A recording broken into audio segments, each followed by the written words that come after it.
Arsenal waxa la sheegayaa inay ku dhawaaqi doonto heshiiska ay la ka siixanayaan laacibkeeda dhaliyaheeda kabtankeeda Beric Aubameyang oo ay ka siixanayaan 250 isbuuc ay ku siinayaan Premier League intaanu bilaaban 22 September ayay ka heshiis ka siixi doonaan bal leeyahay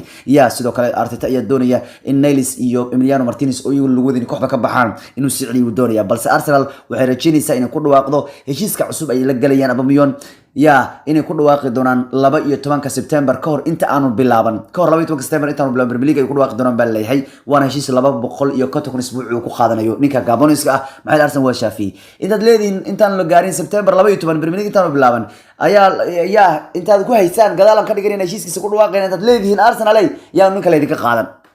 midda kale Mikel Arteta bariyahan Arsenal wuxuu barayaa bal leeyahay in cabsida ay iska saaraan markay la ciyaarayaan kooxaha waaweyn oo kale waxaan hadda garanaysa u muuqataa in ay hadda ku takhasusayso bariyahan sida kulamada waaweyn in guul laga gaaro ay hadda ku takhasusayso Arsenal ninkan Arteta wuxuu kooxda baraba inay waxba cabsi la'aan buu baraba maarta been Liverpool waxa lagu ciyaaray koox jabhadba ayuu kula ciyaaray wuxuu ka saaray cabsidii amaana laga badiyaa uu ka saaray arko wana xoog badihii buu ka saaray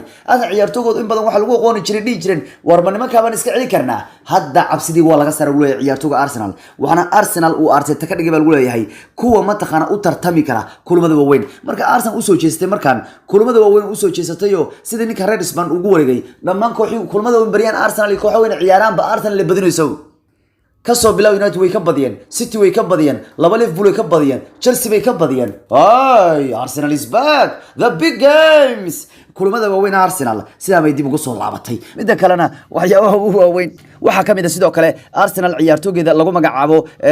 waa ninka la yiraahdo waa ninkii Holding ahaana Newcastle ba wada hadal la bilowday baa leeyahay doonaysa in ciyaartooyga kor u qaadato maxay leeyahay waxa uu dareemayaan in boos ka haysan Arsenal maadaama Gabriel imaaday sidoo kale Gabriel la wareegi doono goor Arsenal sidoo kalena uma taqaana